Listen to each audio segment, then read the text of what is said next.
Қияметте Аллах Тағала сіздің амалдарыңызды таразыға қойып, жақсы және жаман амалдар есептелетін күн келеді. Алла сіздің барлық іс-әрекеттеріңізді көрді. Адамдардың және басқа тіршілік иелерінің ақысы ескерілді.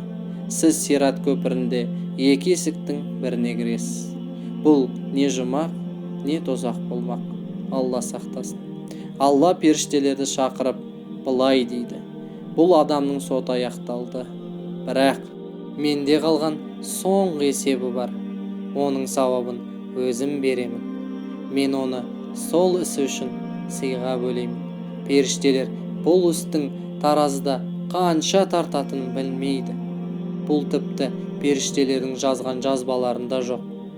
Адам енді отқа түсейін деп тұрғанда, Алла оған оразаның сауабын сыйлайды. Сол кезде нұрдан жаратылған періштелер таң қалады. Негізінде оразаның сыйы тек Аллаға мәлім. Келесі хадисте Алла Тағала айтады: менің құлыма сақтаған сыйлығымды неге бермеске? Оның қандай сый екені өзіме ғана белгілі, және мен үшін ол өте ерекше. Оразаның сауабы мен үшін, оның бағасы өте қымбат. Менің құлым тамақ пен судан тыйылады, және олар көңіл қалауынан өз еркімен бас тартады. Алла Тағала бұл амалға разы болады.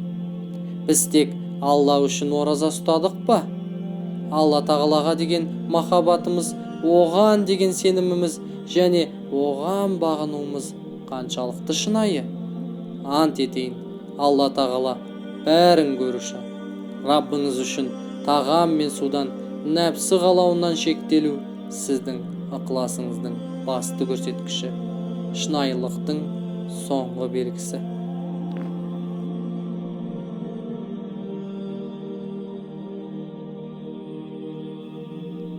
Рамазан айының міндетті оразасынан кейін Шәуәл айының 6 күндік сауабы мол оразасы бар.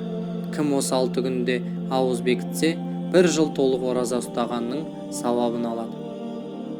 Құрметті көрермендер, лайк басып, арнамызға жазылыңыздар. Достарыңызбен бөлісуді ұмытпаңыздар.